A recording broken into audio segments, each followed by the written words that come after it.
Converso com a senadora do estado de Amazonas, Vanessa Graziotin, secretária nacional de mulheres do PCdoB, o Partido Comunista do Brasil.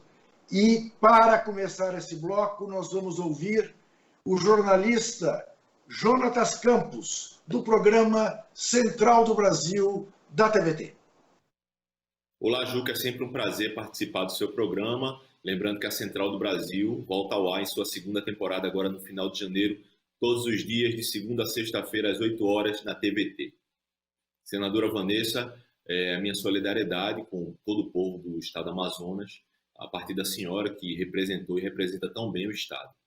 Minha pergunta é sobre política internacional, porque nós vimos que o estado da Venezuela, o presidente Nicolás Maduro, ofereceu uma ajuda ao estado do Amazonas e em pouco mais de 48 horas essa ajuda se concretizou. Então eu queria que a senhora fizesse uma comparação com as declarações do presidente Bolsonaro de que iria mandar um avião para os Estados Unidos, trazer oxigênio para o estado, para as pessoas. A comparação entre a relação dos países da América Latina, ou seja, a Venezuela com todo esse ataque que sofre, em 48 horas já havia disponibilizado a ajuda que havia prometido através do seu chanceler, e essa conversa do presidente Bolsonaro, que é aliado do presidente Trump, o ex-presidente Donald Trump, de que traria ajuda dos Estados Unidos, e eu gostaria de saber de você se isso se concretizou. Olha, sobre a Venezuela, a gente conversava antes de entrar aqui no ar, eu e o Juca, que foi uma cena assim emocionante, vendo primeiro os caminhões passarem pela fronteira, Santa Helena, lá de Roraima, com a Venezuela. Eu já fiz bastante esse trecho de carro, porque é engraçado, né? A gente que é do Amazonas, a gente vai de carro até Venezuela, de lá para a América Central, até para a América do Norte, se quiser, mas a gente não vai de carro para o nosso próprio país, né? Diferente da década de 70, que quando eu era menina ainda e que todo mundo ia de carro porque tinha BR-319, né? Então foi uma emoção quando os caminhões chegaram lá e já estão em Manaus. Ou seja, aí o Juca dizia assim, é a política necropolítica para se livrar. Bom, isso é uma coisa assim bastante complicada, mas sem dúvida nenhuma é parte da política que nós vivemos, né? Em todos os seus aspectos, né? Porque você tem um contingente de pessoas hoje descartáveis, que não têm trabalho e que dificilmente conseguirão o formato produtivo, não é?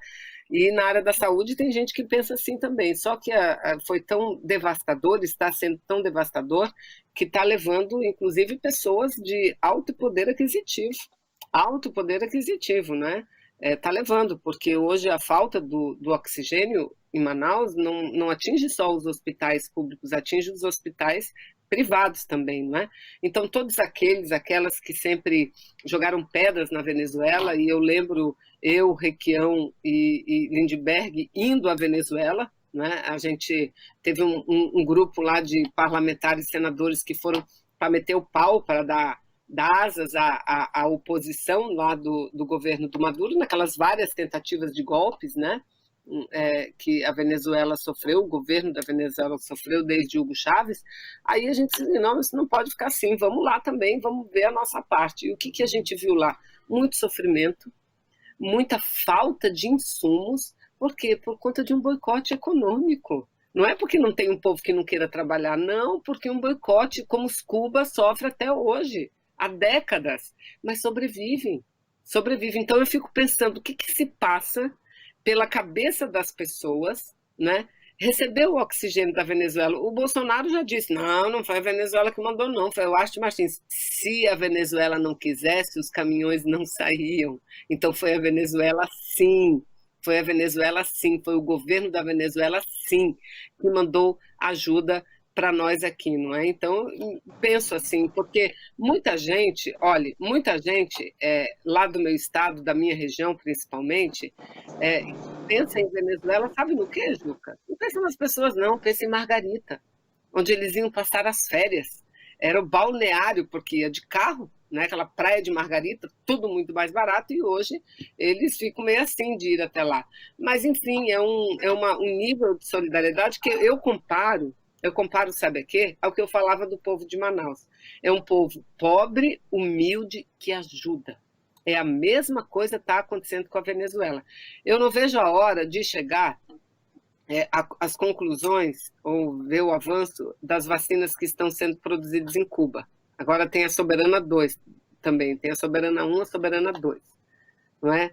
E isso mostra o quão atrasado nós somos. Hoje, não sei se muita gente que está te ouvindo, te acompanhando aqui, acompanhando a TVT, se reparou, prestou atenção numa das notícias que eu considero mais graves. O fato de que o Brasil, em outubro, não apoiou, no âmbito da Organização Mundial de Saúde, o pedido da Índia. Foi o único país em processo de desenvolvimento que não ficou com os países em processo de desenvolvimento, ou seja, com os mais pobres.